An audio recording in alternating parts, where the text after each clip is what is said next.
Stalls மேலால் நம்ம என்ன வாங்கியிருக்கோம் அப்படிங்கிறத பார்க்கலாமா. ஸோ இது வந்து 8 கண்டெய்னர் உள்ள பாக்ஸஸ்ஸு. ஸோ இது 160 ருபீஸ்க்கு. அண்ட் இது வந்து நூடுல் பவுலு. ஸோ இந்த நூடுல் பவுல் பார்த்தீங்கன்னா வந்து வெளியில் நல்லா இந்த ஒரு மாதிரி ஃபைபரில் இந்த பிளாஸ்டிக்கில் இருந்துச்சு. ஆனால் உள்ளர வந்து ஸ்டீலு. ஸோ நல்லா தாராளமாகவே யூஸ் பண்ணலாம், இன்சுலேட்டடாக இருந்தது. அண்ட் இது வந்து பார்த்திங்கன்னா இந்த செட்டே வந்து 160 ருபீஸ்க்கு கிடச்சிது. அண்ட் இந்த மாதிரி கண்டெய்னர் பாக்ஸஸ் 160 ருபீஸ்க்கு இருந்துச்சு.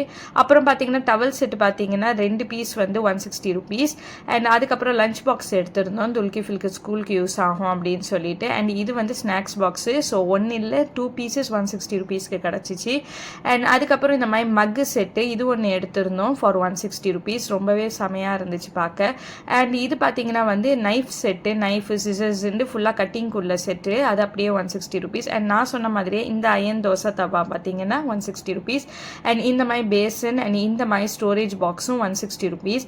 இந்த ஸ்டூல் ஒன்று எடுத்துக்கிட்டோம். அப்புறம் சோலார் லைட்டு துல்கிஃபில் எடுத்தார், அது ஒரு 160 ருபீஸ். செம்ம குவாலிட்டியாக இருந்துச்சு, எதுவுமே குவாலிட்டியில் சலிச்சது இல்லைங்கிற மாதிரி இருந்துச்சு. லைட்டும் செம்ம யூஸ்ஃபுல்லாக இருந்துச்சு. அண்ட் அடுத்தது பார்த்திங்கன்னா நம்ம இக்ரா குட்டிக்கு ஒரு புலிக்குட்டியை எடுத்துகிட்டு வந்தாச்சு.